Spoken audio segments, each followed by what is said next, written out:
at the training. Well, you're the Cotton Eye, Joe. There you go, yeah. Hello, welcome to the Everton Club Call phone-in. It's all good, Everton Club Call live, whatever you want. If you're a Toffee TV Premier member, you can, of course, call us, get your points across. Anything you want to talk about, whether it's Everton winning a game at the weekend. See the way I made that sound like we win every week, it's great. But we do win 75% of our home games under Sean Dyche. That is fact. I'm just dealing in facts right now. Absolute. I'm dealing in, as someone once said. Do you know what the good news is? You can tell me. The good news is I've successfully just bought a Nike Ted Lasso orange away top. Fair enough. There you go. Fair enough.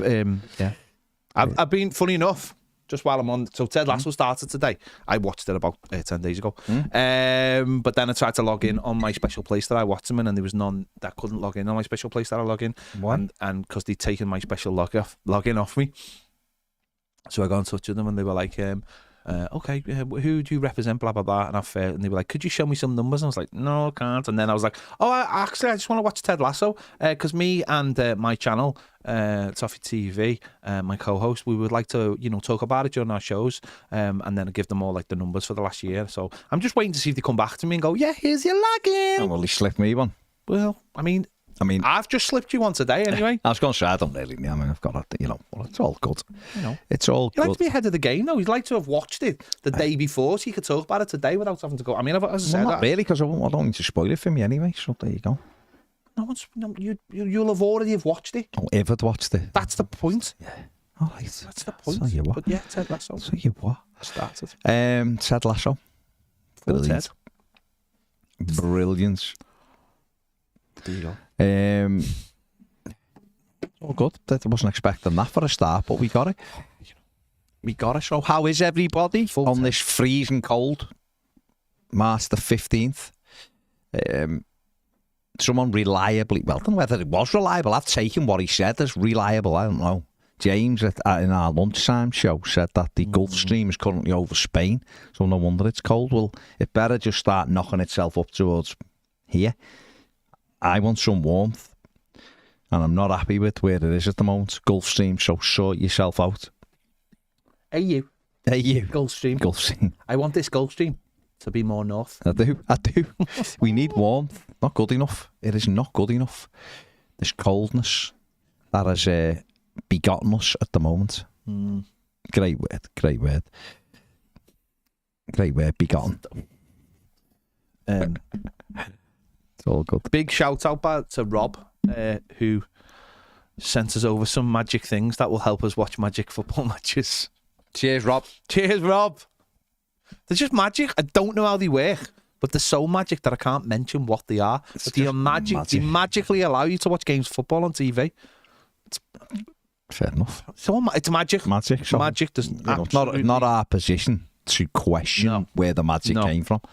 That's what you... In Yorkshire, apparently they call Rob... He's basically the Yorkshire Gandalf. That's what they call him. Well, fair enough. He just makes magic things. He gets his magic stick. Not Dumbledore, no? No.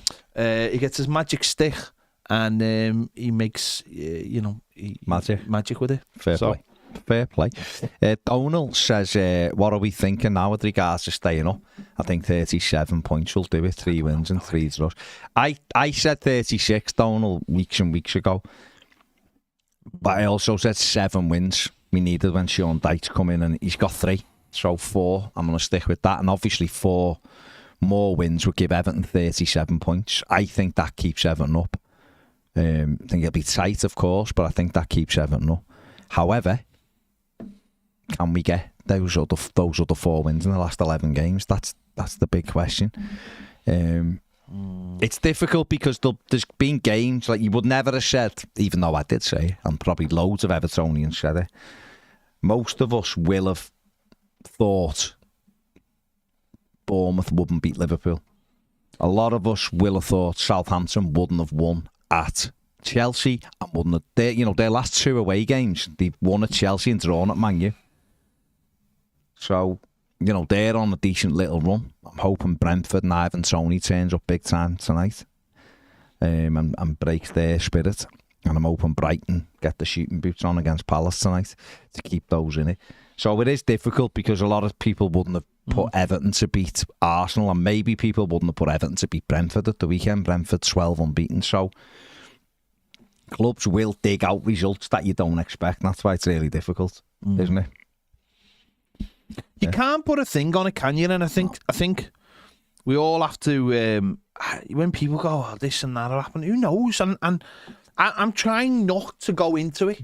I'm trying not to think about all the permutations. You'll just be scratching your head and be going, "Oh, and then when they don't beat them, if they don't Liverpool, don't beat Bournemouth or whatever, then you'll be like, oh, it's the end of the world." When it's. No, what was good about Saturday though? Yeah. Obviously, that result happened before our game. Yeah, and I don't know whether this is just me. I won't speak for me. Obviously, I don't know whether it was just me. Yeah. But I was really calm Saturday, and I'll be honest, I did fancy us Saturday. Yeah. But even so, I was really calm, really calm. Really calm. Because I think I don't know whether it's just I'm burnt from last season. I don't know whether I've got all that worry, like just took everything out of me last season, so it's not quite as big, or whether it is just a case of look, we've just got to do what we do. Maybe it's the experience of last season of like there was time, we went into those games. Facts. That's it. We went into those games. United, Chelsea. People didn't give us a chance. Leicester away, and we won all 3 of those games from kind of nowhere. So maybe it is just a case of look, we'll just go week by week. I'm quite sure it'll be like that. I'm quite sure it'll change a few times as well before the end of the season, but. Let's see what happens, Donald. Let's see what happens. And he also finished, before we go to Alex, says, remind me never to complain about mid-table mediocrity again, by the way. This relegation battle is all-consuming. I think we all never need to complain about that, or certainly not for a while anyway. But let's get to it first. Okay, we've got Alex, I believe. Ned, is Alex there? I heard him laughing, which he disappeared to. Where is Alex? Cackling like a witch. Alex is gone. Alex is gone. So, see if Ned can get him back, but he is gone. Benjamin says, all right, lads. Obviously, Chelsea will be difficult as they've hit a bit of form, but I can see a result against them and Spurs. United away, maybe, as they're still in Europe. Believe in Dyche because we're staying up the Toffees. There you go. Fair play, Benjamin. Dick L is in the comments. Ooh, the infamous Dick L. The infamous Dick L says, how complete is the new stadium? Are we over 50% complete yet? Yes. Are we at what percentage is the point of no return? I think they're already there. What do you think is going to happen to it? If Everton could not finish that stadium, somebody else would. Somebody else would finish the stadium because... Take a big chunk out of it. Yeah. The City Council would finish it. City Council would just go, we'll make this our... We were going to pay for it anyway. Yeah, we'll make this our gaff and we'll sell it. We'll rent it back to you or something. We'll just go back to what one of the previous Joe Andersons had agreed. At some stage, there was 3 of them here. One's gone to Sunderland, one's disappeared, and I don't know what the other one's up to. Is she still the mayor? Is still the mayor? Until May, yeah. Till May. And there will be no mayor. No second mayor. No mayor. It's gone, isn't it? She's had it. She's had the mayor. Well, the other one had it. The other one had a full mayor, yeah. So there you go, Dick. It's more than 50% complete, mate. It is more than at the point of no return. Check out the video on our channel to see where it's up to, Dick. They put in all the lecky. They're putting in all like the pipes and stuff at the moment. The indoor There's a lot of internal stuff getting done in the moment, and they've just started to do the West. Top tier of the West, the West stand has just started doing the top of that. So that's going to get filled in with the next couple of weeks. And then they'll move on to the other side and that'll get filled in. And then they'll finish the roof. And while they're doing that, the internals will be getting done. So all good. Don't be worrying about it. It's there. Tom Blue on the back of that says the stadium looks unbelievable, doesn't it? Unbelievable. Them roof trusses look incredible. So there you go, Dick. Go and check it out, Dick. It looks like a proper stadium. Yeah. It looks almost... No, it looks like... in Horizon. Yes. You know the way you find old things in it that look like from the old world. Yeah. It looks like that at the moment. Because of that, it does. Horizon's brilliant. Yeah, what a game. It's brilliant. What a game. Paul Callow says, Baz watched episode 20 of the 1878 FM podcast and now fully understand the context of "That's my name, you tit." That's my name, you tit. But where can I buy my ambush t-shirt? No, they're not available yet. Not available, Paul. If they do become available, Paul, we will hit you up for it. But everyone should get one. Sorry, we've just... Hang on. Okay. Hang on. Sorry, what? The Toffee TV have really You love that, don't you? You love that. I think you got the wrong number, mate. Sorry, Bill. It's an army. Let's go to Astro is on the line. Astro, hello. Yo. How are you? Yo, what's going on? Well, we're just doing a show. I was doing a show, Astro. On a Wednesday, normal time. And you're Yeah. here. That's what's going on. What's going on there in No. Georgia? You know what, right? That jet stream is dealing us a nasty hand right now, too, because it was like 25 degrees here, and then all of a sudden, it's 0 again. Like, it's like sunshine, and like the cherry blossoms are popping down here, and boom, we got a cold snap, and it's probably going to kill it all. Yeah. Going to ruin the Cherry Blossom Festival this weekend. I'm distraught about it. Not good. Not good. Lollipops. Not good. Go on. Go on. Yeah. Anyway, I'm sure you didn't contact us to talk about Cherry, but maybe you did. Hey, No, it's your time. no, You can no. talk You about said whatever talk you about- want. You said talk about anything. Listen, I just got to say, like, the goal happened so fast on Saturday morning. I literally like spat my coffee out because I was just shocked. I mean, it was a state, right? And then, you got 90 minutes of hanging on to what you got, especially when the officials, like, listen, it's actually hilarious to me to watch the officials tap dance around the rules to use it against Everton. You know what I mean? What other people will benefit from on a weekly basis will somehow be weaponized against Everton. And that seems to be like a written law in the referee's handbook. But regardless, listen, we'll do what we got to do.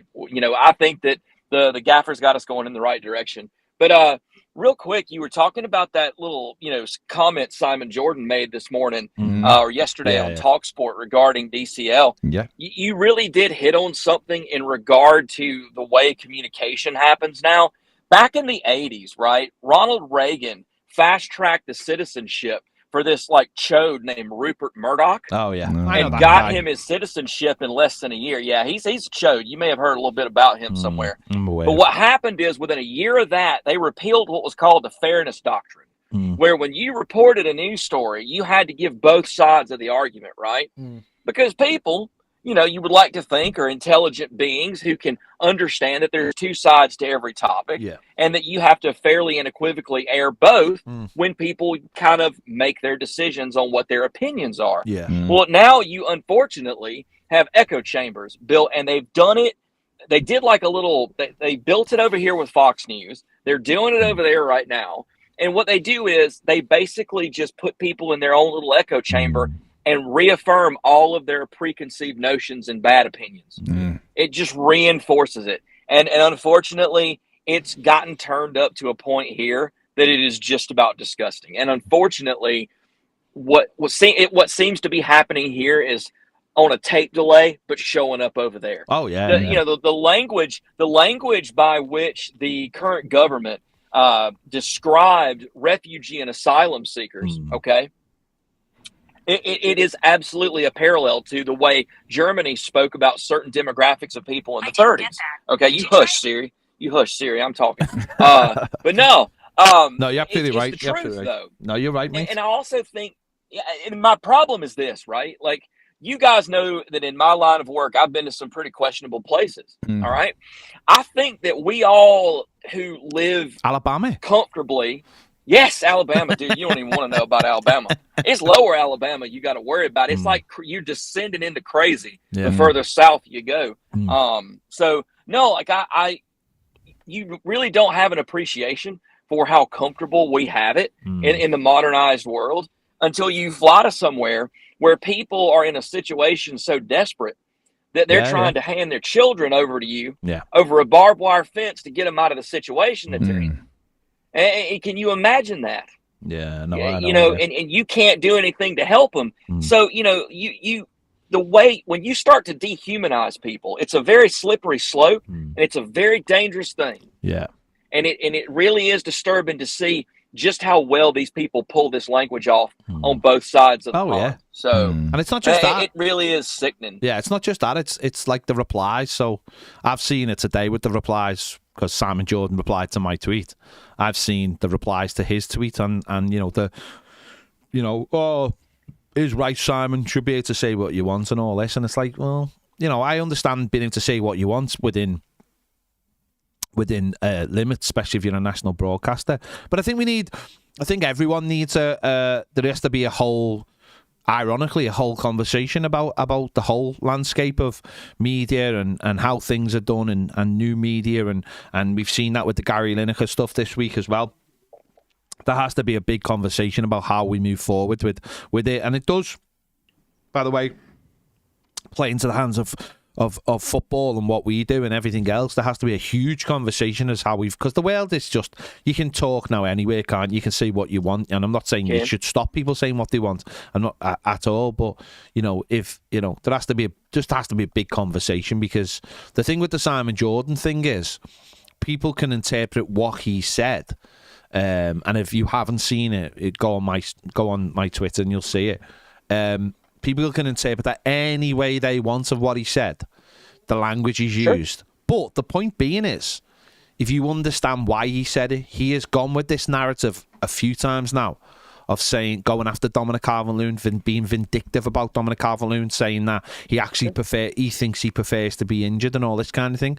It's just nonsense. You've basically decided something and now you're running on it. You're doubling down on it. And we see a lot of this in what you said there, in the culture of media around, especially in America, where people just keep on doubling down on lies. And all you do when you double down on lies is you make people think, well, there must be some truth in that then, because he keeps on saying it and nobody's challenged him. And I think that's the point you were making initially, Nick, is that if there's nowhere to challenge him, if his co-host just sort of awkwardly laughs like hello Jim did, then you're never gonna. You need that other person in the room to go, what are you on about? Why have you just said that?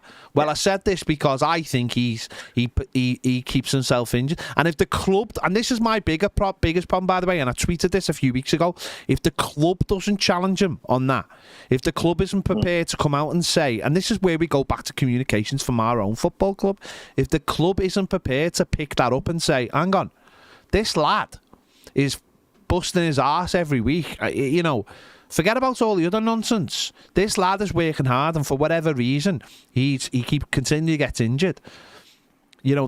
Do our part in that. Do our side of get our side of the story out. Make our side of the story the other side of the story. And there's not enough of that where you're getting people. And the funny thing with the Gary Lineker thing was actually people turned around and went, well, the governments have got your story, but we're seeing this every day, and what he said's right. But you got a big conversation about what he said. Whereas Simon Jordan is just getting away with a lazy narrative because he's on a radio station where everybody around him is told to toe the line. There's no one to challenge him. And if they do challenge him, I wonder how long they'd last on the radio station, whether it be as a guest or... And when people ring up, by the way, that radio station and try and counter what they say, watch how quickly they are cut off and the other person is allowed. Like, if I rung up that radio station and said, no, you're wrong, you watch how quickly I'd be stopped, or you'd be stopped, or any one of us would be stopped from talking. But they've got the mic. Because they've got the mic, and that's the power. They've got the ability to press that button, and therefore it's not... And I've seen loads of times when he's backed, like, when he's gone on a tirade about, it's not Bill, or it's Machete, or he swaps the narrative around that week.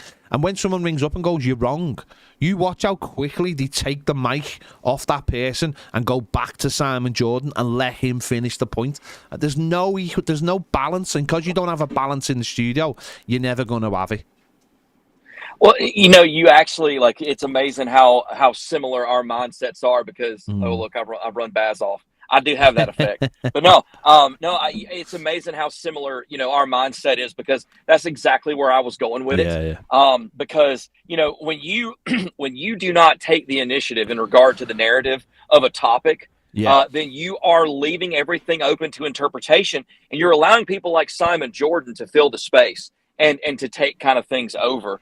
When it comes to information, The best defense is a good offense, and Everton should be exactly doing what you just said. They should be taking the initiative and saying, look, Dominic Calvert-Lewin is an individual who, because of how much he is needed, has been rushed back from injury multiple times. And because of that, it has led to him being re-injured more frequently, and we're stopping that cycle right now. Yeah. We're going to allow him to completely rehabilitate, and then we're going to ease him back in because it's more important for us to have him for 8 straight games than 6 spread out with a break in between. Yeah. So, but there again, that comes back to things, the long list of things that Everton could do better. Yeah. Just go ahead and add that to it. But what I would say is this. I've got this feeling that we are due one for Chelsea. Like, we haven't won there in ages.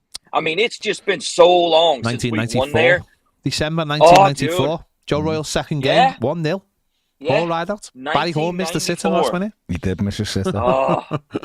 You know what, right? Like you remember the FA Cup where we actually drew with them late and went to penalties. Yeah. That was 2011. Yeah. I mean, listen, we that's the best result I ever saw there, and I have to believe that they can be gotten to. Yeah. I honestly believe that if Everton goes down there and plays smart at the back and is brave with their chances, we could sneak out of there with a point, maybe more. And that's just every point that we get drives us further from the bottom. And that's the medicine that we need right now as a football club. I know I need it as a supporter. I know you guys need it from a content perspective. But just at the end of the day, perspective, Nick. Yes, just from a mental health perspective. You know us. We can do content. Snow, rain, but we want happy content. We want a city with a smile on our face, kick back next week because it's International Week and be able to enjoy putting out fun content rather than being like, oh, here we go again. So yes.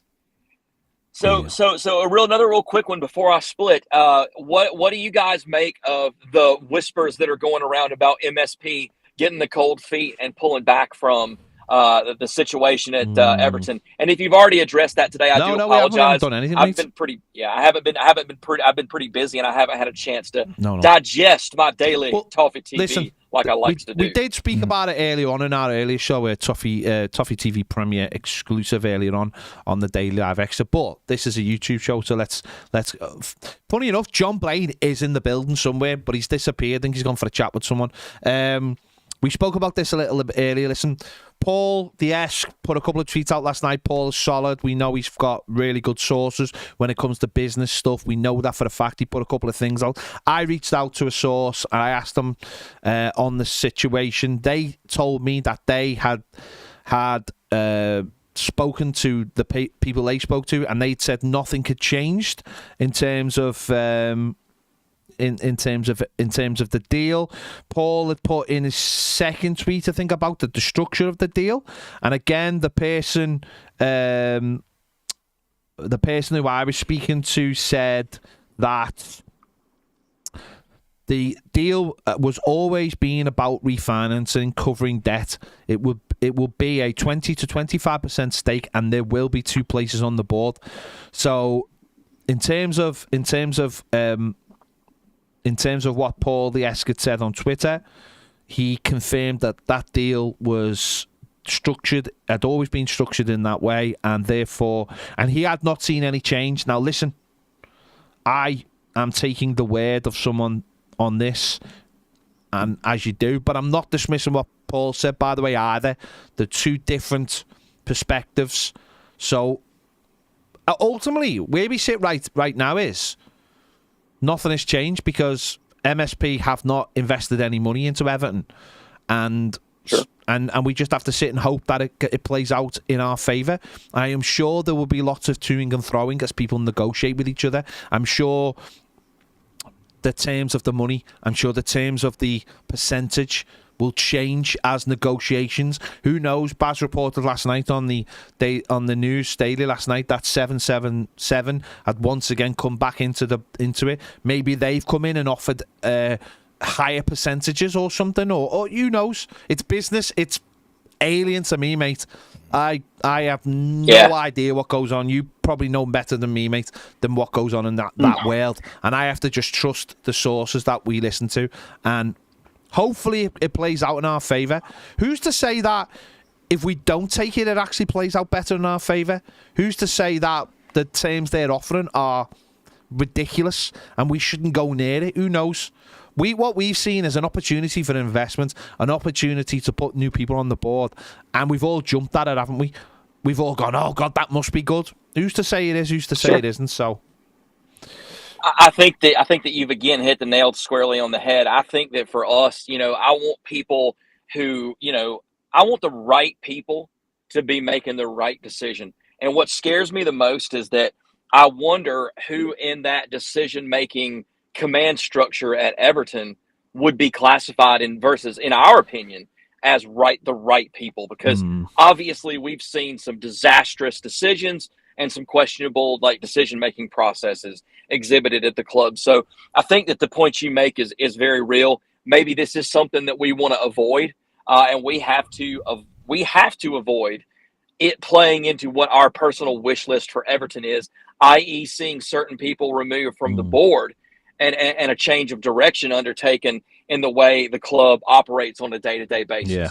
I think that it's a massive picture. I think there are a lot of moving parts, and I think that sometimes our impatience to see something happen can be our undoing in a lot of different ways. But I tell you one thing that will make it all better, baby, is if them Toffees go down to Stamford Bridge on Saturday and wholesale snatch the points out of their nasty little grubby fingers. That's all I got to say about it. And I swear, I feel it. Phil Collins in the 80s, I feel it coming in the air tonight. I really do. I honestly think that we're going to go down there and just absolutely tap dance on the tits and do one. I think it's happening. There you go. I mean, I don't know if there's any more I can say about that. There's nothing, is there? Sorry about that. It's like Tourette's. I got Ric Flair Tourette's. It just comes out. It's not like Tourette's, Nick. It is Tourette's. It is Ric Flair Tourette's. I apologize. Well, that's the only. It's the only Tourette's I want. Yeah, of course. Great stuff. Thanks for having me, guys. Nice I'll get out of the way so take care, mate. other folks can hop in. Cheers, mate. Stay warm, guys. And Cheers. you. See you later. Bye, mate. Bye. For balance, if you'd like to come on and counter anything Nick or I just said, feel free. Feel free. We do not discriminate on the channel. No. Where are we? Matt Hector said, should Don play a game or two for the 21s to get his match fitness up? Tell me. I'm sure that he will play in a behind closed doors game or two before we resume after the international break. I imagine. I mean, the manager was asked this and he did say, we'll see, didn't he? So they are trying to be ultra careful with him. But I'm sure if once Saturday's out the way, he will have a game, possibly two, during the break before the Spurs game. So we'll wait and see. Dick L says, I'd jog Connor Cody on. He seems like a good lad, but he's nothing special, and next season I'd rather see Jared Brantwaite being the backup centre-back. Maybe that's exactly what'll happen. And Cody's done all right, but we'll see. Would they spend $4.5 million? This just depends. There's lots of factors whether you'd do it. Yeah. Garrett says, a couple of big games tonight, not that rabble, of course. I will be watching Southampton, Brentford, wins for Brighton and Brentford. Apparently, nice. Absolutely. Apparently Palace got no goalkeeper, so they're going to have to have their Vieira in goal. They're going to have their academy goalie in because they've got no goalkeeper. They've got no fit goalkeeper. Well, Brighton do the best. Dick L just says, I thought the stadium might be past the point of no return. Go on. But the Reds at work keep telling me that hang on, I haven't finished. If we go down, the stadium is being returned to a dock and converted to a car park. They get in your head because they keep going on, and they want the stadium to fail so badly because they know how important it's going to be to the city. They're idiots, mate. It's never ever going to be returned. The dock, filling the dock costs too much money. And funny enough, while we're talking about the stadium, the council have given the green light to Central Park, enabling infrastructure at Liverpool Waters. Peel L&P's plan for brand new public park with essential infrastructure and enable the delivery of new homes with biodiversity, sustainability and heritage at its heart have been approved by Liverpool City Council. So all that empty dock space that you're seeing on all the pictures, that's all going to be made into a nice, lovely park. So basically, when you'll be able to walk from, like, say, town to the new stadium, and it's all going to look beautiful. Yeah, it's going to look great. Dead nice. It's all going to be spectacular. It's going to have the water. The all artist impressions. Oh, the artist great. impressions Always are beautiful. Always and there's going to be like you're going to have where you're going to have the canal, the Bill Kenwright Canal, running there with his barge. I'm really. He's got his little captain's hat. Going to be proud of it. There you go. Right, we've got Pat on the line. Pat, let's go. Go on, Pat. Hey, just to add on to Astro's points, I think if we want to motivate Dom when he comes back, we zip tie Simon Jordan to the inside side nettings and just make sure that he has a good target to hit at. Yeah. There you go. Just inside what a the post, whopper. Yeah. What a whopper. There you go. So, anyways, besides that blew my mind when I saw that on YouTube. That he doesn't like. I doubt he has met Dominic Calvert-Lewin in his lifetime. No. So whatever. No. But No. One thing I did, I was looking up Karu Matoma's transfer fee. 3 million euros or pounds? Euros. So 3 million euros coming in to Brighton in 2021. Yeah. And we spent 20 million on Dwight McNeil. How do Brighton and Brentford find these people? And even Burnley, right? They brought in some of their players in for 3, 5, 7 million pounds and sold them on. Even I'm sure that when we bought Michael Keane off them, I'm sure they got Keane in real cheap. Yeah. Yeah. How can we not find these players, especially when we had to shift under Rafa to a situation where we had to go for people like Damari? Now, Damari Gray, actually, it's good business in terms of financials. I don't think we'd find a player as good as Damari Gray for less than 10 or 15 million, just on as a proven player. But how do we get more players that are value like Damari Gray, but better, or Matoma or Keane did at Burnley? Because I feel like that's the trick we're missing. We're still thinking of ourselves as we were sort of in terms of the people we could attract under Moyes or under Martinez. But then we got our inflated sense because of the money under Moshiri that we could just buy everyone's best player. How do we shift that attitude back to picking up the Mikel Artetas of the world again? Comes down to knowing where you are. I think if you're talking about shifting that back, then you've probably got the right fella to do it. In terms of dates, if he's, but obviously he's not going to have the whole. He's not going to have the whole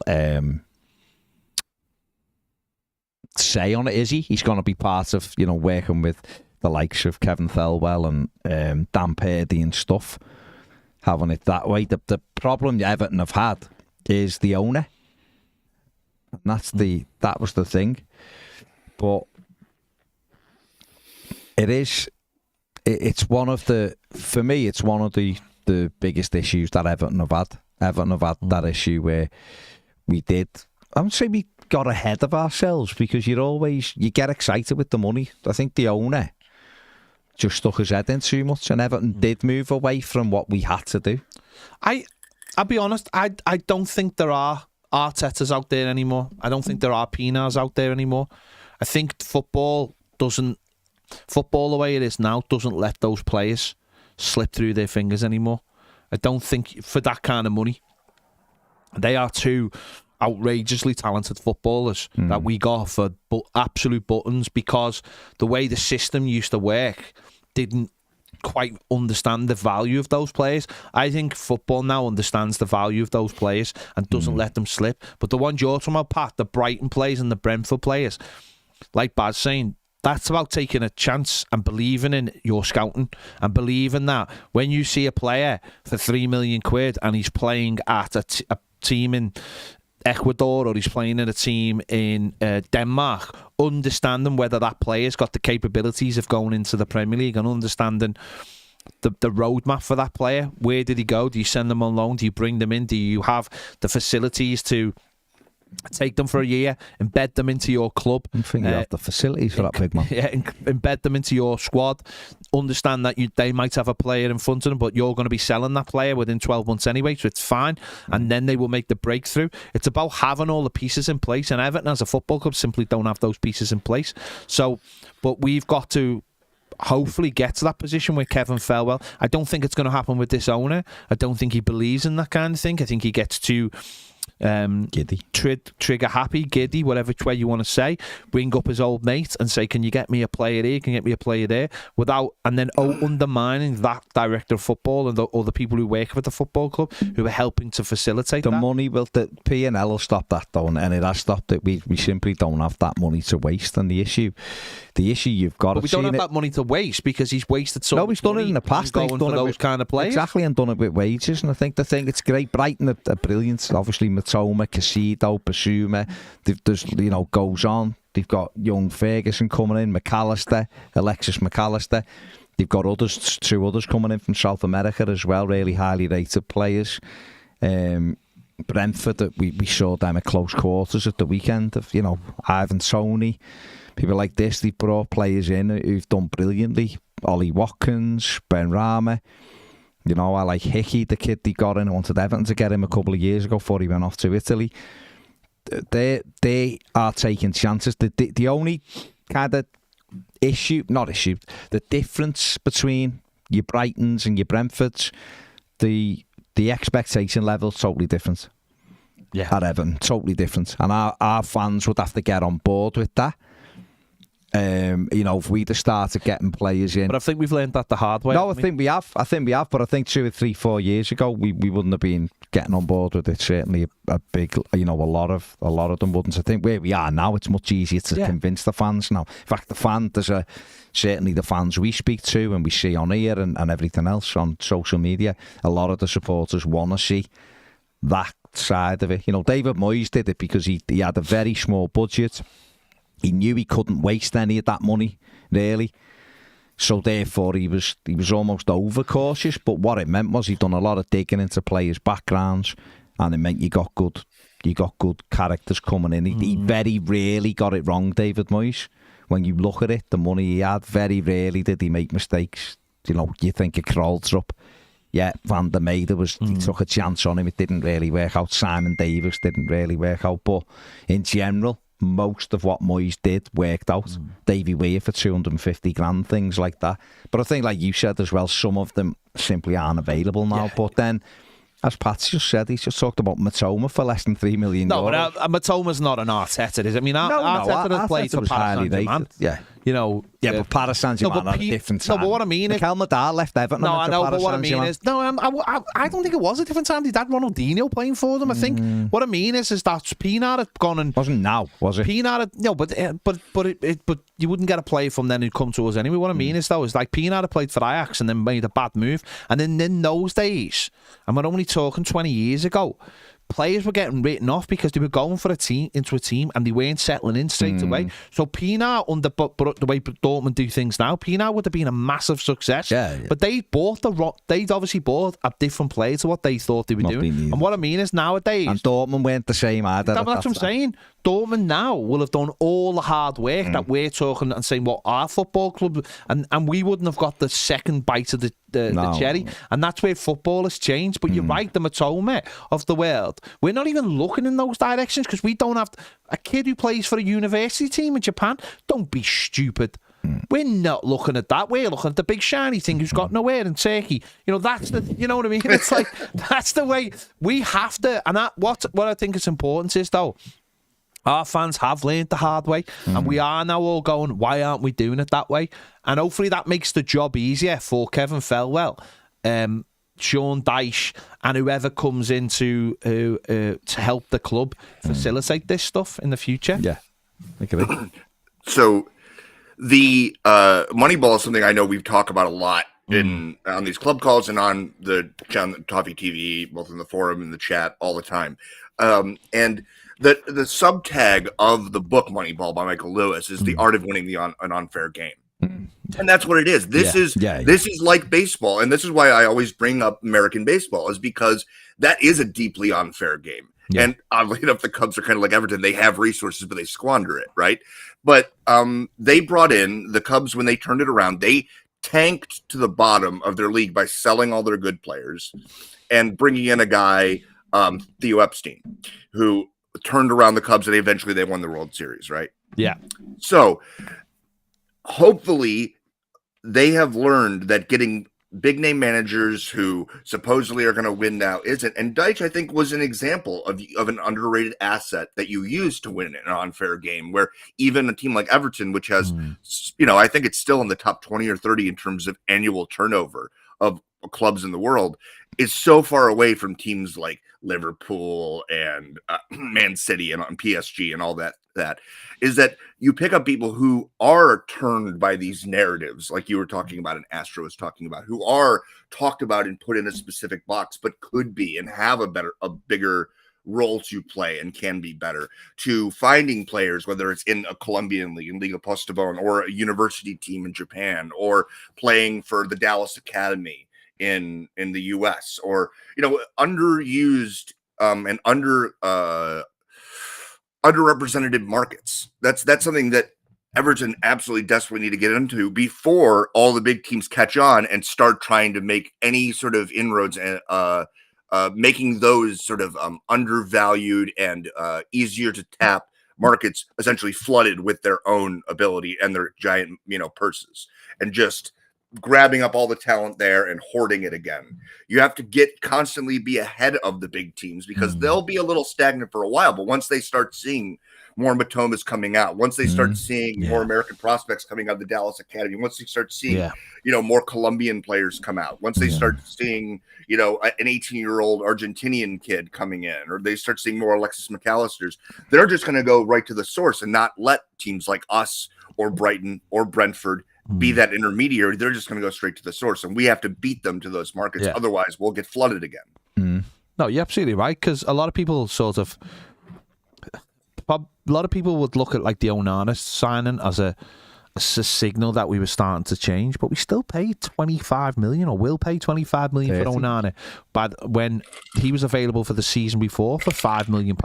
So you're absolutely right. You've got to go to the source, and you've got to recognise this talent and say, we're taking a chance on it. And that's the ultimate thing, isn't it? What's funny is, on the back of that, Andrew Cunningham said it's almost like we can only sign players Bill or Mosh have heard of. Yeah. Moyes wanted Onana, so that was allowed. And that's interesting. No, that is interesting, but it's the thing of like, it's actually seeing the players, isn't it? We watch MLS. We've watched MLS for years, and we've seen so much talent go through MLS. And yet, what's funny is, German teams are buying players who don't even get to MLS. They're buying players who've come out of local academies that aren't even affiliated with MLS teams. They're going to even at the source before MLS, and they're bringing players in at 17 and 18 that could be. Schalke bought Weston McKennie. Well, yeah, but there's been a lot more recently. Caleb Wiley's one that Everton should be looking at. And Absolutely. And Everton are going to have to. And the problem is, though, just Cade Cowell, another one. The problem is that Everton's actually academy has been a big mess under. It's not just Everton get buys for playing him. The academy's being a mess. And what's the problem with that is, Everton used to have this thing of like, if you're in the academy and you're good, you'll get a chance. And that's not been happening. And so even our own source of players has been messed up. We have Liverpool, Manchester United and Manchester City within a 30-mile radius. So kids are like, well, I'm not getting a chance here, I'll go there. They're getting snapped up at 16, or they're going elsewhere like Thierry Small. And we're not even giving our own. We haven't given our own kids opportunities. So we have to start casting our net to other places and saying we can take a chance on him and him and him. And Baz's absolutely right in terms of we can't. At the moment, it's difficult because we can't be spending excess money. But whose fault's that? It's because we were spending a fortune on the shiny things that weren't even shiny, and it was gold plated, not gold. We should absolutely be doing it now. I've been saying it, been banging this drum for the last few years. Ibrahima Sangare. I will continue to mention him and keep mentioning him. Yeah, of course. Why not? One. He was another one. There's lots. Terem Moffey mentioned. He's gone off to Nice, still scoring goals. Uatara, who set the winner up at the weekend. Everton, should have been all over him, ready to go January the 1st, instead of waiting 2.5 weeks in and then going for him. And then when things were going awry, he wasn't interested then when he's seen, and obviously the Bournemouth owner bought Lorient anyway. Well, that's the other thing. We said this about 4 or 5 years ago. Everton should have been in one of the first things Macheri should have done is bought a team in Europe, or even Macheri himself, and we know this for a fact, was actually considering buying an MLS team. He probably thinking it was going to be cheap, and then realised it wasn't going to be cheap. I mean, MLS clubs are worth more than European clubs now. That's how ridiculous. The last two, I think, went for 300 million. Which makes Beckham's deal actually for Miami for 25 million unbelievable. By the way, but that's one of the things we should have set up straight away. Was we should have got a club, because you're seeing the benefits of it. When you look at what Bournemouth done, they're just bringing players in from them. So now hopefully we started to change things. We'll only find out in the future when everything settles down. There is a lot of opportunities. There's a lot of good players out there that we need to go and find, and that's the number one thing, finding them and then taking the chance. Yeah, I'll leave one last thing about recruitment. It's this has been talked about sort of in some recruitment circles, of the idea of having overseas academies or recruitment, especially in countries like, oddly, the U.S., who have horrible youth systems that does not tap any of the potential, that it's pay to play, that it's horribly rife with nepotism. Just look at the whole Gio and Reina, the Reinas versus the Berhalters thing, where Gio's family with Danielle and Claudio were getting their hands involved with Gio and his youth teams up to even when he was a kid. It just shows you, even it goes up to the highest levels. But if you come in with a funded program, same way you guys do in England, and you drop that into, I don't know, I know the city of Chicago, you drop that into Chicago, you could have that, or into the Midwest, the whole Midwest area. You could do that. And there's legal questions over whether you can do it, but it's a talk of, why don't we have an academy if Japan's a growing market, why don't we have academies there? Why don't we have one in the US? Well, the thing about it is, though, just on that part, Everton are really good at patting themselves on the back and telling you about their affiliate ones.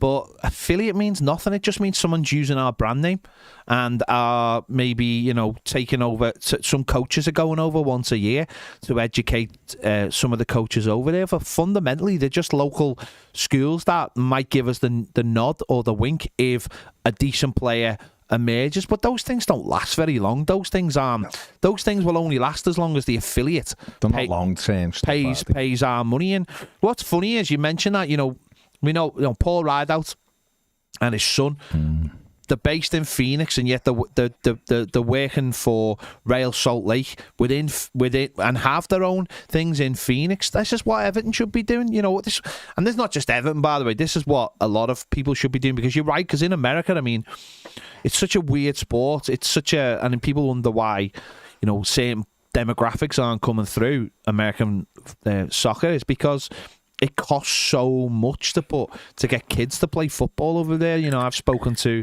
my mate Eric, and the price he has to pay for just equipment for his kid to play for his team, and he's lucky because he can afford it. But a lot of kids can't. It's not like, I mean, it's getting worse here, by the way. I must tell you, it's getting bad here, and Baz will tell you that firsthand. But imagine a club like Everton, or maybe a bigger club, said, we're putting an academy in every major city in America, and we're going to finance it, and it's all going to be free, and there's going to be rewards. Now, it mightn't be Everton, it would probably be more likely to be a Chelsea, but could you imagine the rewards for that? In the end, not only have you got a system that is going to coach kids, and maybe you're going to get good players out of it, but you could sell those players on to MLS teams. But you could get kids who suddenly are all wearing Everton branded gear and are suddenly Everton fans, and suddenly getting visited by Landon Donovan, Tim Howards of the world, and are getting McBride. and they're getting all these players that were legends in US soccer, and suddenly like they're saying you better be an Evertonian, mate, and you've got the opportunity then to get fans, you've got the opportunity then to get players, you obviously got the opportunity to get saleable assets, and you are building your brand in America. And it's actually surprising me that someone else hasn't done this. I'm actually surprised that Chelsea haven't done this yet and actually gone, you know what, Seattle or Atlanta, hotbeds, absolute hotbeds of soccer in America. We're putting a camp in there that is 20, is 52 weeks of the season. It's an academy, and we're going to run with that, because it's all great and well saying we're going to shove a shop in the mall. But if you want to get those players actually attached to your football club and go, we've worked all week with this club, they're my team now, and on a Saturday I am totally focused on that, and someone will do it. It's up to Evan if they want to do it. Yep. So, and kids at school see another kid wearing the Tower badge, and they ask them about it. Start these kids off being Evertonians, good and young. They'll follow us forever. And it's amazing how, despite our negligence, we still have a huge following in the U.S. We're still consistently, along with Leeds, because the American players are on the main channels and not on the streaming service. And that's despite us doing absolutely nothing to support it. Anyways, guys, have a good day. Nice one, Pat. Nice one, Pat. See you, mate. Take care. Bye. That boy says there are tons of untapped areas in the US that clubs don't go near. Midwest, South, West, and the Deep South. Yeah, let's stay away from the Deep South. But of course there are. There's lots of places. America's. I mean, a lot of these kids that are coming out of America now, they're not even from big cities. They're from rural areas, and there's a very, very big population, big population that are now getting into football because of the TV, NBC. But ultimately, those kids will watch a Chelsea or a Liverpool or Man United or Man City. Yeah. But if they want to play football, we should be making them ours. Someone will do it. Of course they will. Papa Trev says not even in every major city, but at least in 5 or 6 regions would be thing. Yeah, that'd be the way to do it. Yeah. And Wanderlust says a good chunk of US and Canada, or of us in Canada too, rather, including a few big ones. But that's what it's about, isn't it? You've got to think, you've got to start looking. TJ Mid says I'd make one in Japan, smallest country with a big population and some fantastic players. Yeah, that's it. That's what it's all about. Got to look far and wide, because we're in a situation now, and it's our own doing, of course it is, where we've spent so much money, wasted so much money on wages and everything, that we haven't got much room to be able to go and purchase and compete with players who are costing so much money for us. So we should be going into the next market, you can do all the markets. Are they athletic? Are they strong? Are they quick? Have they got a goal in them? Yes. Go and get it. No, he plays in the Premier League, so we'll just pay the money for him. And nobody's not quite what we need, and nobody's got Premier League experience. That doesn't really work, but we'll see. It's something. I mean, I don't know why it's gone so dark, or is that just me? Don't know. No, it just looked that dark, but it doesn't. It's just mine.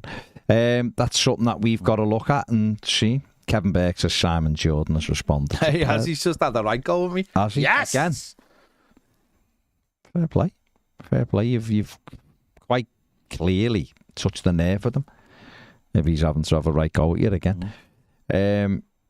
So yeah, let's see if Everton do learn. Hopefully they will, because there are good players coming out of it. And we'll see. Make sure you hit that like button, please, and subscribe if you haven't. Also, we have started we've redone our other channel, which is Toffee TV Football, which is more generic football, not Everton based. But go and subscribe to that while you're on, please. We'd much appreciate it. Champions League stuff, Premier League stuff. We'll be doing a bit of MLS stuff on there.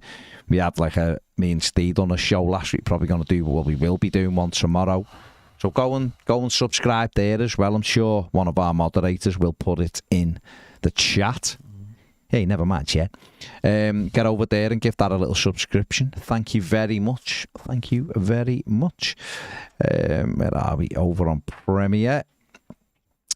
Matt says, I think Patterson and Michalenko were signed in that model. Like a younger thing, trying to take a chance on. Fair enough. Fair enough. Gareth Hughes says, is Haaland the best out-and-out goal scorer in our lifetime? What, an early call, that's far too early, but he is tremendous. The likes of Batistuta and people like that. Man, unbelievable. There is a, but he's tremendous, isn't he? Let's be perfectly honest. Bainey says, Simon Jordan is a disgrace. I've listened to him a bit, but it won't be anymore. What a way to stir up more trouble for Dom. Shame on you. Bainey also says, I think when it comes to signings, we're a little 80s, 90s. The club hasn't moved into the 21st century, probably because we have a chairman stuck in the Rovers' return, eating Betty's hot pot. The business plan Brentford, Brighton work with is successful. Imagine it with the size of our club if it was done right. How good could it be? Get a grip machinery and run this club like it should be run. Fair play. Adi says, share Rob's magic to my inbox, please. I need a lifeline. Yeah, hopefully Everton. Well, they have to. I keep saying hopefully, but they have to. They have to start doing something different. Classic lyrics only says Isaac Price is a good prospect. Well, he is, but Everton have got to convince him to stay, which I wouldn't say is a given right now. Paul Hewitt says Ped will probably be asked to go on TalkSport now.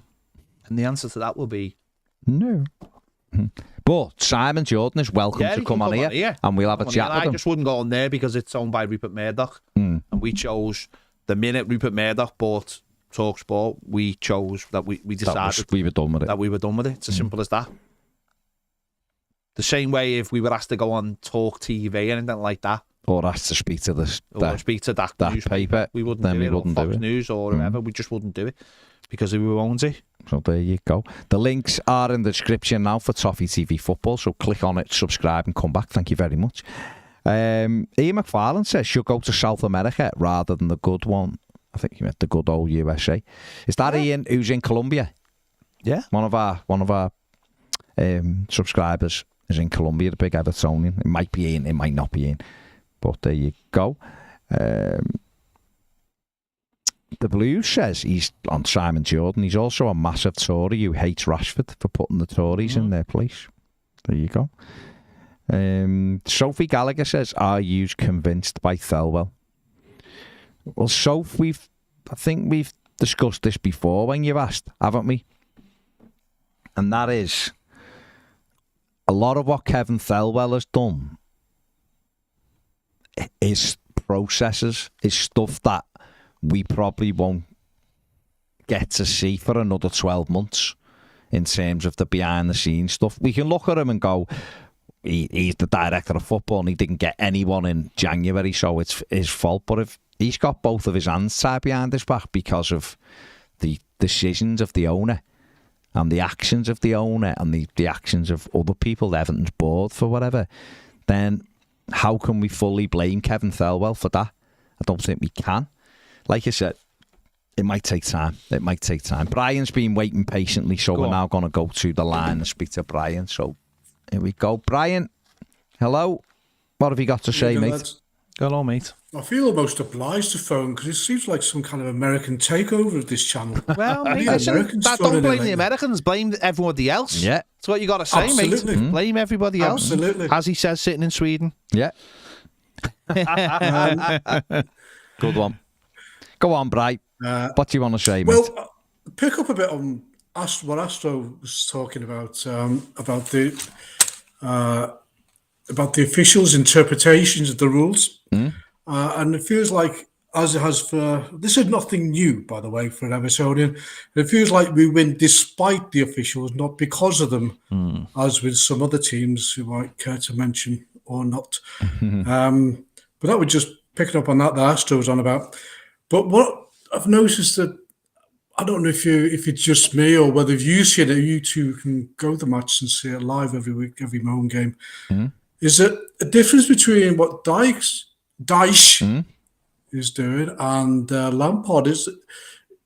Am I right in thinking that the midfield is playing much tighter to the opposition's midfield?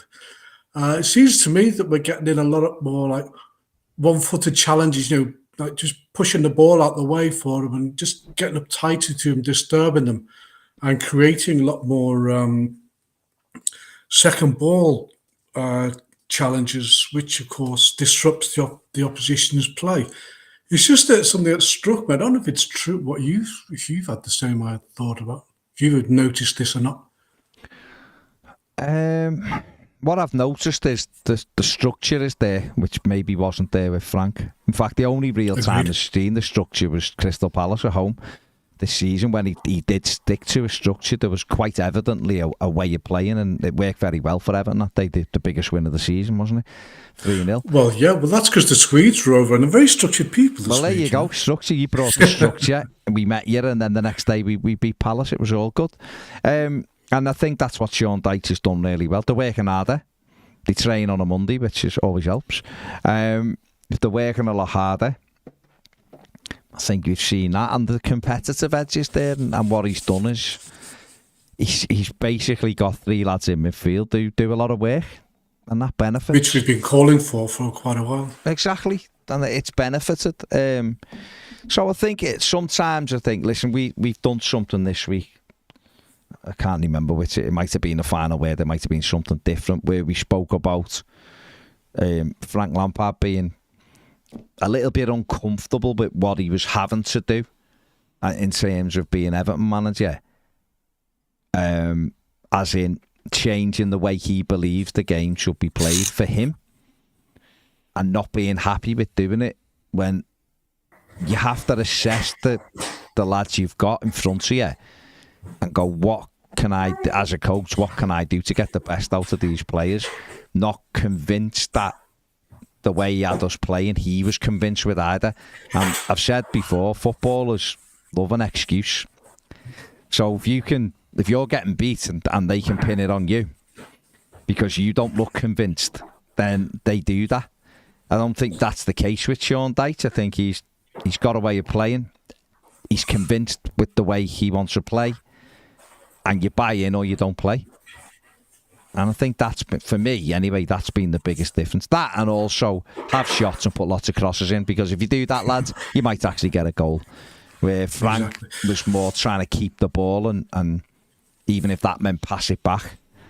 There was just a stat from Saturday that I found quite telling, which is Brentford went back 26 times to their goalie and Everton went back 3 times to their goalie.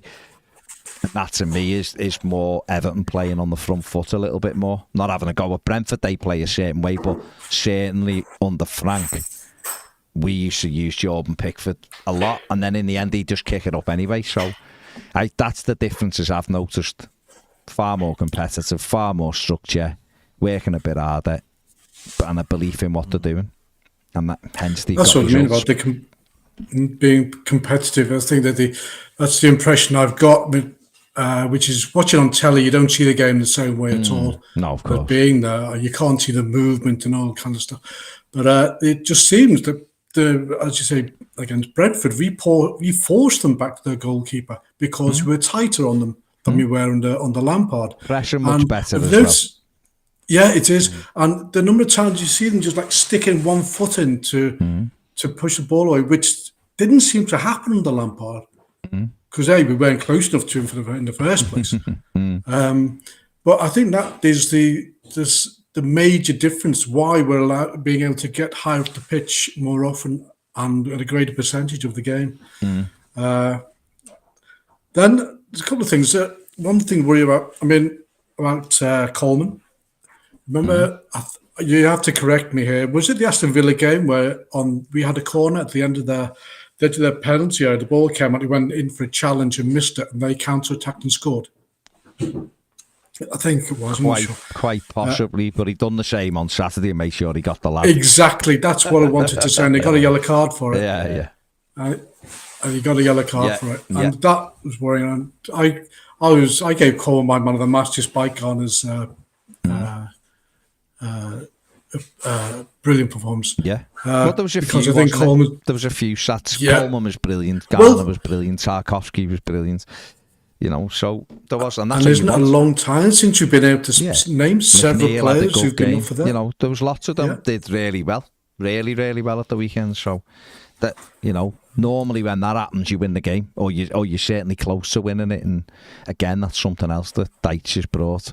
And what Everton have to do is replicate that away from Goodison. It's great when there's 37,000 Evertonians cheering you on and screaming at you to put a tackle in, but when you've got to roll your sleeves up and the opposition are booing you and are on your back, can you do it? That's the next test for this team to be able to do. One thing which I've not heard discussed before, I'm going to do it very quickly, is what do you make about should somebody mark the opposing goalkeeper at a corner at the end of a match? Yeah, but we spoke about this, Bri. Their goalkeeper got a free header. No, but we spoke about this, Bri, in the final word. What can you do in that situation? This is actually something that I highlighted that I was actually really happy with, was that under Lampard and under Benitez as well, players have been pulled out of position by getting their eyes taken away from what they're supposed to be doing on set pieces. And I think with the goalkeeping situation, it's a big one-off. But what if someone had gone over to the goalkeeper and left their man?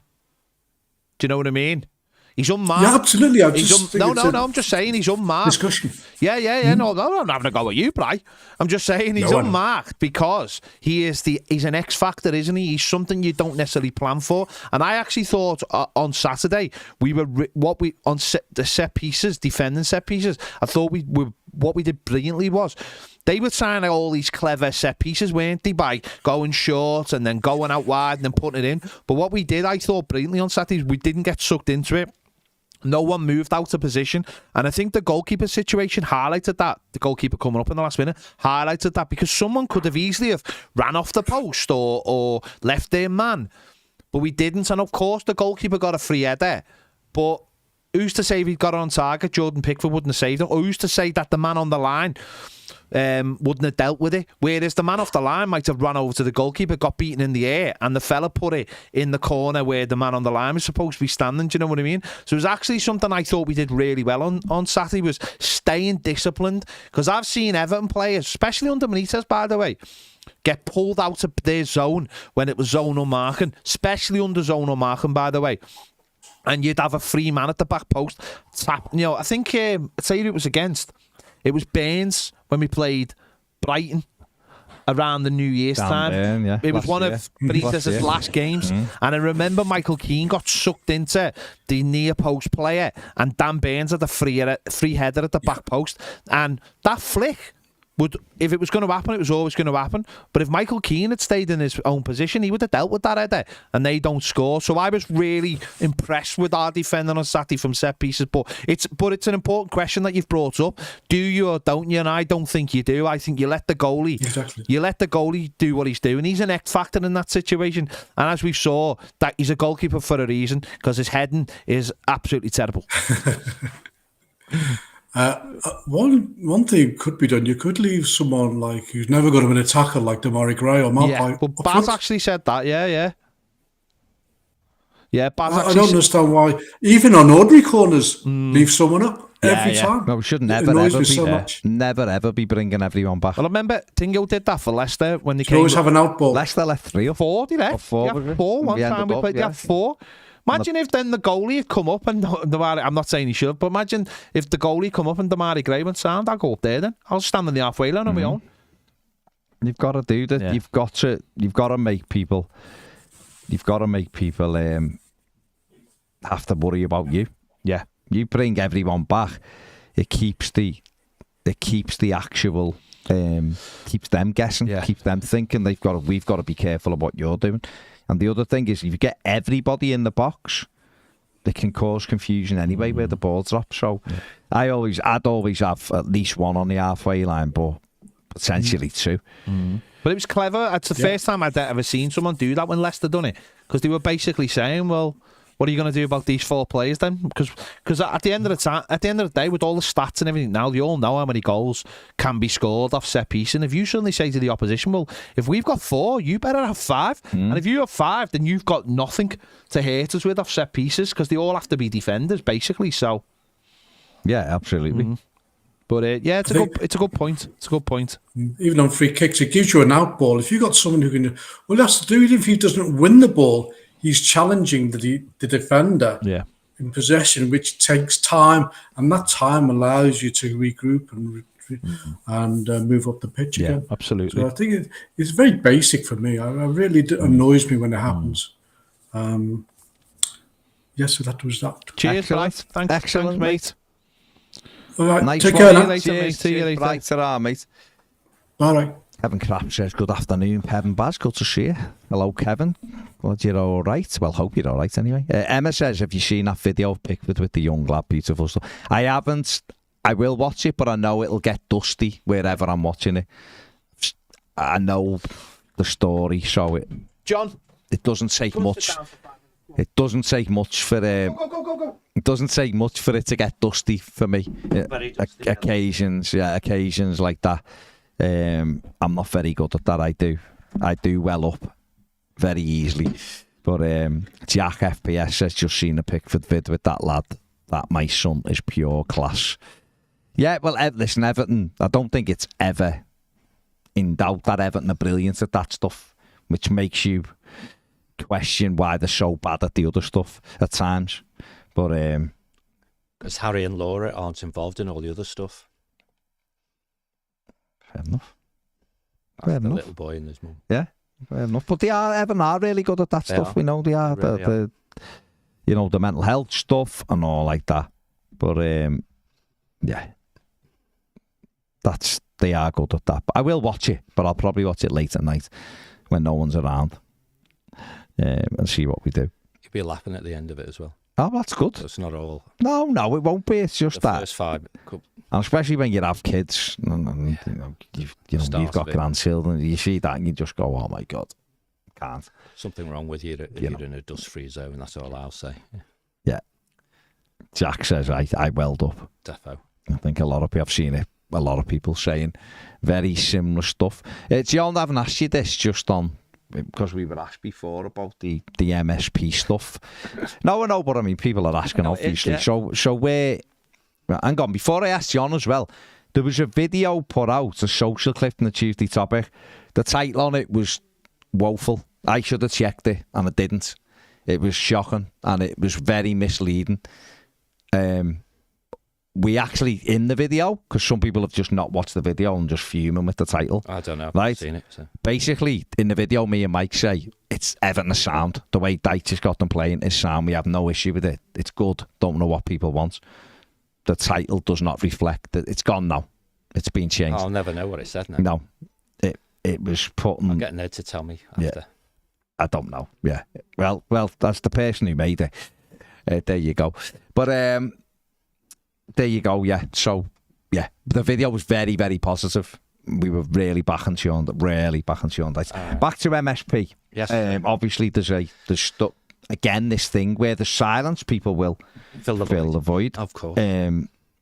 What's your reading of the situation? Has it changed, or what? What's your reading of the situation? I don't think it's changed. No. Yeah. It's interesting because. There's a little time lag between me and you doing stuff on the sofa and then similar stories coming out, isn't it? Remember, what we spoke about was if we are the guy, if we're MSP, then we're trying to, reduce the amount of money we have to spend. Oh, of course, yeah. And or increase the percentage we get. Yeah. And that's called negotiating, and that takes time. Yeah. And I do know, or I'll just say suspect instead of know. I do suspect, there are people in and around the club who have an issue with those two levers, if you will. I.e., quite like the 100 million, but not for 25%. Yeah, that sort of thing. And those people haven't been around recently, and they're back around now. So maybe it'll pick up again.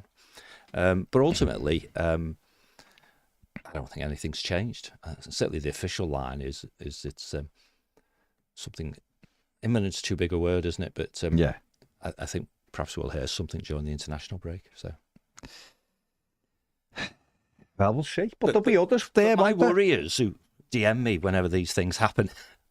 I don't know if Kev watches the channel, but everyone knows who you are, Kev. I mean, all I said was, listen, these things are going to happen. You know, if nothing's being said. But the other thing I would say from my historical background is time kills deals. And we talked about this previously when we've had other people kicking the tires, haven't we? Yeah. If it takes a certain amount of time and you go past that time, you've got to start thinking there's an impasse here or something. And but I just think it's a buyer's market, not a seller's market. So when push comes to shove, if you're MSP, you just say, listen, lads, we'll give you the 100 mil, whether it's constructed as a loan, which can be converted to equity, or it's straight to equity, or whatever it is. But we want X%, 25. And if you don't give it, it's all right. We'll go spend it somewhere else. Yeah. And it's at that point when the seller, has to go, ooh, hang on a minute. You've all done it when you bought houses, that you really want, type of thing. And we shouldn't forget that it's the board of Everton Football Club who, in theory, have the final say. Yeah. Because it's not the largest shareholder selling some of his shares, it's the football club creating new shares. And the devil is always in the detail. So let's wait and see. But to the worriers out there, because people do worry, I worry. Yeah. Stadium's definitely getting built. Yeah. It's funded to the end of this year with Mashiri anyway. And notwithstanding what you do, I don't think about the Fab interview that he did. Yeah. He did say in that he could fund it himself. Yeah, true. He didn't add on the end, if I have to. Yeah. But I think that's the unspoken bit. If I have to, I'd rather do it a different way. But if I had to, then I would fund it. And I think actually, and I said this to Kev this morning on a DM, him funding it because he has to is probably the best for Everton Football Club if he can do it. If he can do it anyway, he's not attaching any cost to it. Yeah. At this time, anyway. Interesting. Alex said, sorry, Ned got kicked out early. I was looking forward to speaking with Baz and Ped maybe next week. Kev Rex said, read somewhere today, Rom is due back at Chelsea in the summer. If we manage to get safe, do you think we could have a cheeky bid to get him back, either on loan for a season or permanently? I think Rom and this team will bag at least 20 goals. I'm probably dreaming, but it's nice to dream sometimes. A, let's get safe first. B, I don't think we could afford his wages. And C, I don't think Romelu Lukaku would come back to Everton. I think his own mindset. Chelsea have a problem, Yeah, Chelsea will have a problem. Whether Inter aren't going to be able to afford them either. That's right. I mean, that is the problem. So, I mean, I'm sure he would stay another loan. Well, basically, run his contract down on loans. Yeah. But Milan, Inter can't afford it. Yeah. So that's then pressure on Chelsea to, well, you pay more of his wages and we'll contribute. Yeah. I suspect they're paying all of them at the moment, so Chelsea are thinking this is okay. He's not costing us anything. Yeah. But how long's he got left there? Probably another 3 years. Yeah. He come for 100 million and after a year went on loan. Yeah. So never say never. So, yeah. I think his own mindset to just go Everton. You nearly went down. No thanks. But I might be wrong. But at Everton, he's probably on 200 grand a week. And the rest. If not more, it's probably much more. Yeah. So I know Inter aren't paying that money. Chelsea are going to have to foot some of it, but his career's just gone down a couple. No, it has. Listen, of course it has. Didn't really do it at Man United. Hasn't really done it. Well, he hasn't done it at Chelsea. No. He's not doing it on the field in this trip to Milan as he was in the previous trip. Yeah. So he's looking a big lad again. Yeah. Isn't that a perfect Everton deal then? A guy who can't do it, paying through the nose for him. Imagine it though. Imagine him coming back. Sell a lot of shirts. Be incredible. Dick L says Jean-Philippe Gbamin, Andre Gomez and Dele Alli all have contracts till summer 2024. What do you think happens with those three players? We are stuck with them for another year, so do you think we can use them? I think Lille may buy Gomez because I think Everton will accept 2 or 3 million quid just to get him off the wage bill. I think we'd accept something that looks cheaper than having him on loan. Yeah. So he may well go, he's playing. every week as well. Gbamin, unused sub again this week for Trabzonspor, which is worrying. Can't get in that team. It's worrying. And he's been fit all season, to be honest. Sean. He was in a lot, and then he's been out and he can't get back in. And Delhi wasn't even in the squad. Besiktas have come out and said they're not going to include him in the squad anymore for the rest of the season because the manager just doesn't like him, basically. Gbamin, I don't know. I imagine he'll disappear on loan and that's his contract over, which is a real issue because I think he would have, if he could have stayed fit, and it's a big if obviously, but I think he'd have done okay. Delhi, I don't know what you do with him. Someone may well take him. He might end up in MLS or something on a shared deal, you know. I think he doesn't smack me as a Sean Dyche player. However, if Everton survive, is the talent still there? I don't know. I mean, if you can't do it in Turkey, well, yeah, well, it's mental. Like that Turkey attitude and stuff. If he comes back and he's not able to perform, then you only have two choices. One is the manager can make him perform. The other one is you manage him out. Yeah, because if you treat him in the right way, the silly so-and-so will breach the rules and you can throw him out, you know, basically sack him. You know? Yeah. Someone has to have a plan to be able to sack him because he can't be allowed to sit on stupid money for another couple of years at least. No, no, shot a year. You'll have just over a year. Yeah. It's 2.5 year deal, wasn't it? Even so, yeah. And Everton probably you don't want to trigger any more payments. Well, I was going to say Everton probably won't even play him anyway because it's not. It'd be 10 million quid, so there's no point. So and spit, you just have to see what happens. And I imagine again, I think Gomez will be bought, but I think it'll be like a nominal. It'll be a couple of million. Gbamin and Delhi, I imagine will just, like we said, disappear on loan, and that'll be it. They'll come to the end of that, and they'll be free agents to do whatever. And no one's going to pay you for Delhi. No. Oh God, no, not a chance. So he's not going on loan really. He might as well sit on his hands and But again, MLS maybe something, but I don't know who'd take him. The thing about him is he's quite clearly still got all the talent. He's 26. Yeah, can't sit there somewhere. If you can't get your head right enough to play, if you can't get, I don't know the lad, so I am just basically making an assessment on him here. But if you've got a manager of a football club saying we're not even putting him in the on the bench, not even 18 anymore, it's 20, isn't it? Yeah. We're not even having him in the match day squad anymore. Why? What is he doing that? What is he not doing, rather, in training that has made you come to the decision that you won't even have him as a option off the bench? This is a team where Cenk Tosun plays on the left wing, by the way. So attitude, I guess. It's sad though. It's sad to be 26 with all that talent and that you can't get a game in Turkey where people like Aruna Kone was still playing at like 37 or something, and Valencia still smashing it at like 34, whatever. Sad, really, really sad. Totally. Kane says, hope Brentford turn up tonight. Absolutely. I think they will. I think they'll be on it tonight. I think I'm going for Southampton 0, Brentford 2 tonight. Ivan Toney and let's go for Buemo 2-0. David Spowett says, evening gents, was in Bilbao the other week and did the stadium tour with a superb museum located in the bowels of the stadium. Made me excited and hopeful the club are looking at possibilities of this kind of thing moving forward. The ground holds approximately what the new stadium will, and it did feel close and tight even when it was empty. The bar, cafe in the ground with a view of the pitch too. Yeah, all of the above. The brilliance, all of that should be included. Everton, there should be there's going to be a shop there, isn't there? That should definitely have a cafe in as well. Should be a big one. A big one where you can go and sit there and Dortmund type. Yeah, gotta be, hasn't it?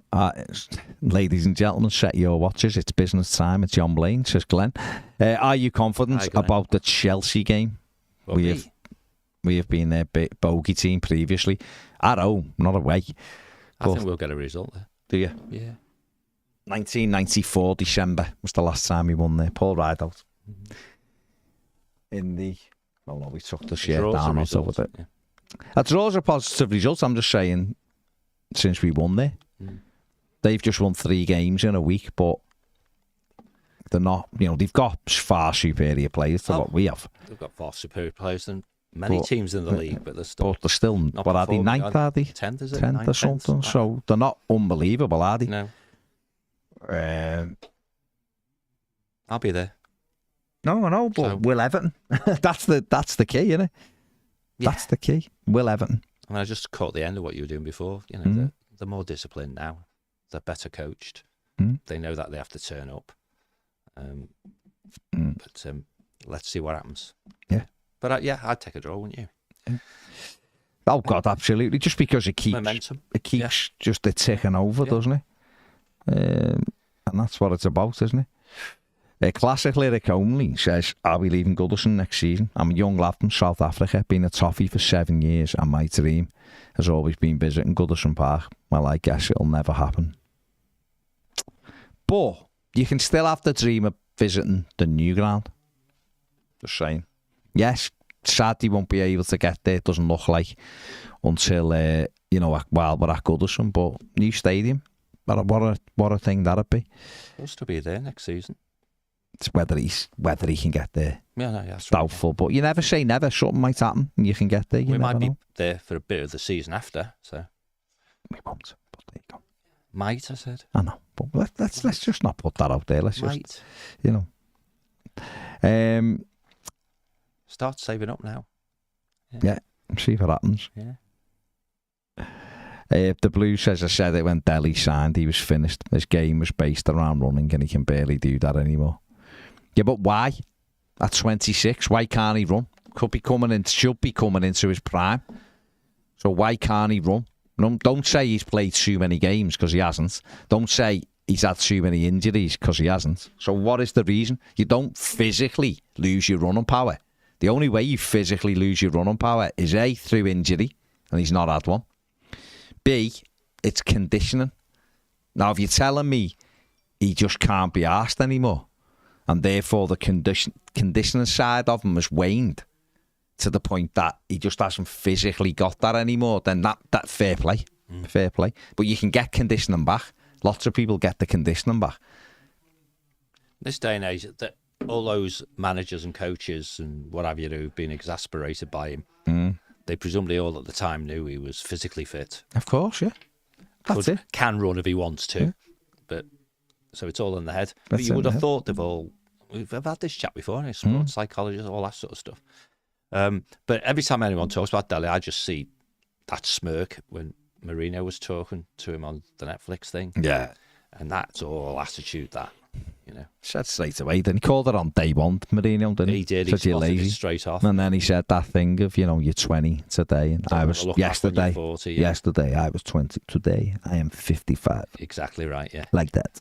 Didn't he? Exactly right, yeah. And that was it. And he's absolutely right, isn't he? He is. Your life just goes, and you shouldn't waste it. And sadly for Delhi, all right, he's got all the money. He's got the personalised roller with his name and the seats and all that. Brilliant. But listen, maybe he just has had enough of football. Maybe he's just like, I'm 26, I've done it since I was a kid. Then. He doesn't have to keep taking gigs, does he? That's it. Yeah. We'll see. Dick L says, from a financial view, what does John think is the best and most realistic thing to do with the terrible trio? Gabam and Gomez and Ali. That's Dick's phrase, not mine. Get them off the books, lad. Yeah. Get them off the books any way you can. Would be that's probably north of 300 grand a week. I think for those 3 players. So it's a bit like when we've talked about DCL and stuff, right? And we've said here, assume he's not going to be fit, and then if he is, that's good. Yeah, you base your decisions on that. I think with these 3, you would assume you're not going to get a penny for them.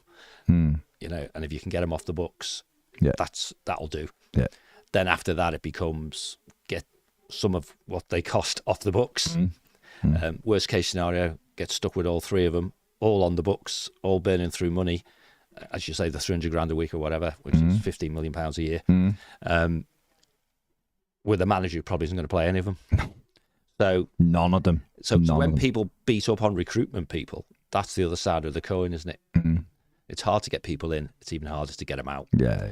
And people who give some of these guys too long contracts. Doesn't matter how long they are. If they're too long, they're too long. Yeah. Gbamin, I think you're right, is the really hard one because he was a young guy, had a decent ceiling. Putting him on a long contract makes sense, and then gets injured almost straight away. You never really see him. Yeah. So, but yeah, try and get that 15 million quid working for you, basically. Yeah, absolutely. The Blues had 10 separate injuries on his lower legs. No, I've seen his injury record. I've had a look at. I've also spoken to people who were involved with his medical and said he's absolutely fine. He's fine. Physically, he's fine. And that's why if the player's got injuries, managers will allude to it, and you'll get the other side then of it's not really his fault. He's struggling with this. We're trying to get him fit. We're looking after him. Not one manager, not one, has come out and said that. Not Pochettino, not Marino, not Lampard, not Senel Gunes, none of them. Because physically, medically, he is fit. If he's lost his running power, then that, like I said, that to me is more down to conditioning. Players have much worse than what Delhi's had and continue playing till they're in the mid-30s. You know, God, he makes Fabian Delph, he makes him look like a bloody ever-present, doesn't he? He's never out injured, Delhi, is he? He's just out. So, most league games he's played in the last 3 years is 15. But that's through, if you go and look at it, a lot of it's through being dropped. Yeah. I mean, sub. Yes, I think don't get me up for footballers. No, so I'm not using that as saying he's in. No, I'm saying managers are exasperated. Managers are just going bang. Yeah, I've had enough. You know. But anyway, he's not going to play for us, the Blues, is he? He's not going to. Sean Dyche ain't having him, is he? Let's be honest. He's played the same number of games for Besiktas as he's played for us. Yeah, that's what I mean. Sorry, he played appearance. If he comes back and he was fit day one, got a personal training day one on it, and Dyche sees him and he's running everywhere and he's affecting pre-season games or something, then Everton might go, is it?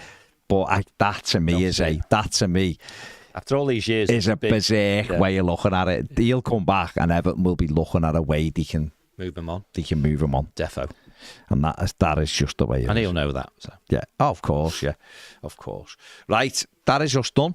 Excellent. We are done. Thank you very much for the people who called in. Much appreciated. Thank you for everyone who's tuned in. Subscribe at the like button on your way out. Massively appreciated.